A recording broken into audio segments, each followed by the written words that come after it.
Johanna Maska was the director of press advance in the Obama White House, and she's with me now. Thanks so much for making the time. Oh my gosh, Wyatt, it's my pleasure. Thanks so much. So let's just start out with, you held the job of press advance within the Obama White House for some time. And I presume your job was basically preventing scenarios like what we saw last night with the DeSantis campaign launch.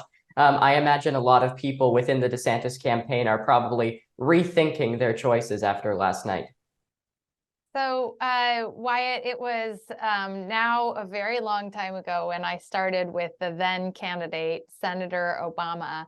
But these kinds of events, like, the big launch tour that we did in Iowa, that was what I was doing. So, every time you're coordinating something like this, it's meticulously planned. Even our Google town halls and everything, meticulously planned, very thoroughly thought through.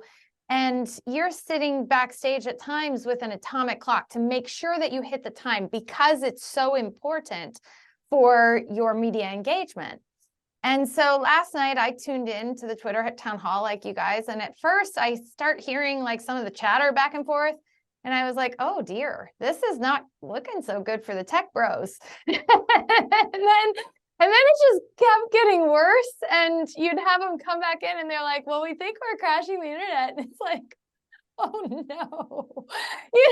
You normally test these things before you're like game ready. And, the truth is he eventually came back on a different Twitter handle, but they lost hundreds of thousands of people. And even when they were claiming, 600,000 people or whatever, and now all these people, and now we've got millions of people who've listened. Well, I went back to listen to it because I ended up giving up. I had to go on Leland Vitterd's show on News Nation. Love News Nation. You guys, if you're not following, News Nation is fantastic, fair, really good conversations. I had to go on Leland's show. And so and then I was like, I'm going to have to tune in later. And even finding the way to tune in was so hard. So it was rocky, to say the least. And I imagine that the campaign staff was seriously sweating that for 30 minutes and probably more.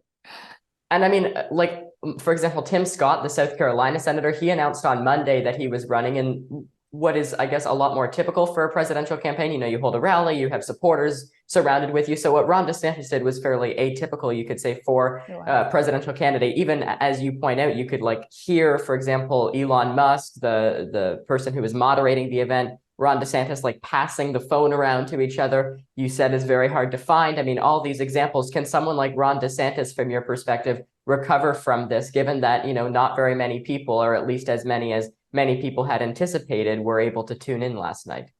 The challenge for him is he's going up against a media maven. Donald Trump knows how to control the oxygen. He understands the medium and he understands how to connect with people. DeSantis is an interesting candidate to me, and I talk about him on my podcast, Press Advance, and we dive into the substance of what he does right and what maybe, he's picking as very divisive issues in our country. But, the trouble is he is running against Donald Trump, who every single thing he does, Donald Trump has the ability to make this a glaring issue. So DeSantis wanted to join the Twitter town hall to talk about keeping Florida open. That was his purpose, with people like Elon Musk, who moved his company to Texas because it was more open. He wanted that platform. But unfortunately, because of all of the technical challenges, it shows kind of all of the problems that have existed with Elon Musk.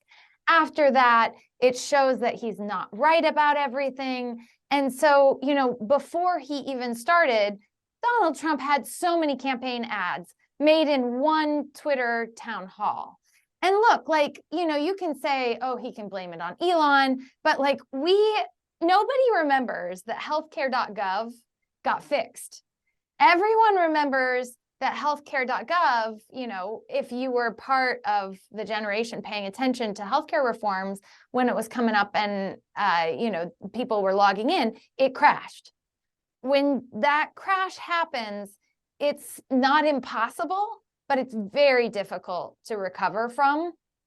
And I think when I did finally get a chance to listen to the substance in which he was discussing, it was, really with a couple tech bros talking about, like all of, they're bragging about that they got money from the Saudis to buy Twitter. And like, it's very disconnected to the ordinary person in Iowa or Michigan or Pennsylvania. You want jobs in America. And to some extent, Elon did that until he basically sold himself to the Chinese, put a bunch of jobs there. He's a South African business guy. So like, to expect him to be a patriot, I actually expect him to be on the rocket ship to the moon. And I'm not so trusting that he's the person who should be controlling our government in any way. And so really DeSantis aligned himself very closely with Elon Musk last night, whether he wanted to or not. And I think that's a risky propaganda.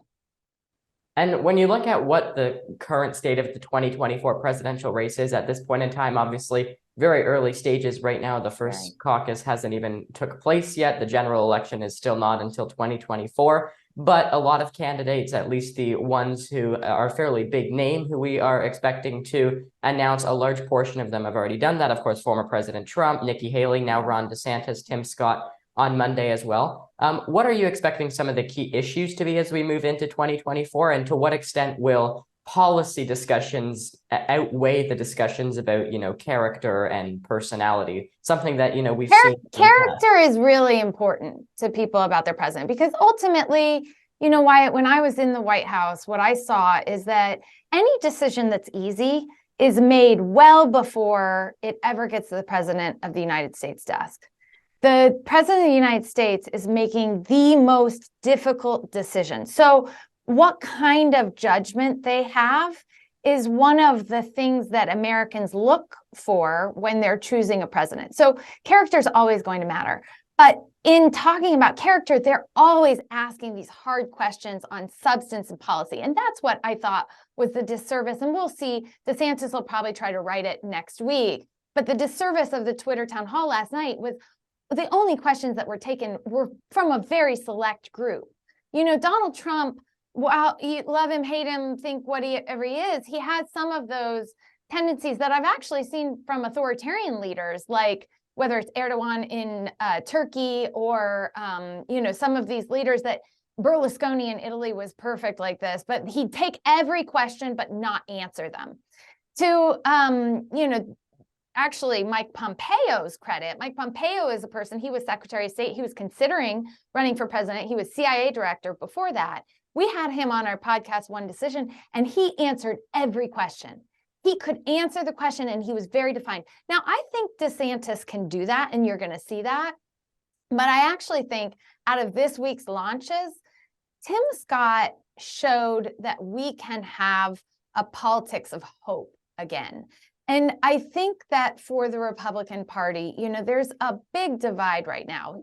I'm of a family of Republicans. I joined the Obama campaign and I am a Democrat. I, want to look at it, though, with a really fair lens. Like, look, I don't agree with my husband on everything. Why would I agree with a party on everything? But when you look at the Republican Party right now, they're really trying to define who they are. And whether they're going to play into that politics of hope and bringing people together with the policies that have always been the backbone of the Republican Party, which is smaller government, more limited taxes. They want to see kind of the private sector take more of the leadership. And we can debate that. Obviously, I have, a different perspective on some of those things. But Tim Scott has been that person. He's done things like opportunity zones where he's tried to encourage private investment in areas of need instead of ask for more government investment. And so I think you're going to see Tim Scott potentially have a better rollout. I'm dropping more podcasts next week in which I'm talking to someone who's also very close with Nikki Haley. And it's Press Advance. You'll hear, like, we're doing deep dives on these candidates. So we're doing Tim Scott. We're talking about Nikki Haley. And there are people out there who love Nikki Haley too. So I know a lot of the mainstream media writes her off, but But I think we should get to know all the candidates because the Republican Party has a diverse field and really people who have, you know, every different background. Of Nikki Haley got into this because she wanted lawmakers to put their name on the record when they were giving themselves pay increases, which I think a lot of us could agree on. So, you know, look at all the policies, look at the people, and then ultimately they're going to judge who they want to run.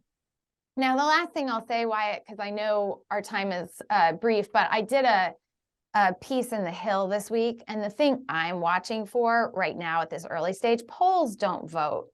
They may, you know, motivate people where they're trying to put their money behind the right candidate or something like that, but polls don't vote. The thing that does matter that the Republican Party is setting right now until October 1st is the primary process and how many delegates are going to be awarded to the would-be nominee. So every time someone's running for president, you have to get a certain number of delegates to get your party's nomination. And that is going on behind closed doors right now. And that's the thing that I'm following and trying to get more journalists to pay attention to throughout the country, because I think that, you know, Trump could tip the scales there and may still not get the majority of his party, but could get the nomination again. We don't know. Too early. Okay, we'll leave it there. That's Johanna Maska. She was the director of press advance to former President Barack Obama. Johanna, thanks for joining me. Hey, thanks for having me, Wyatt.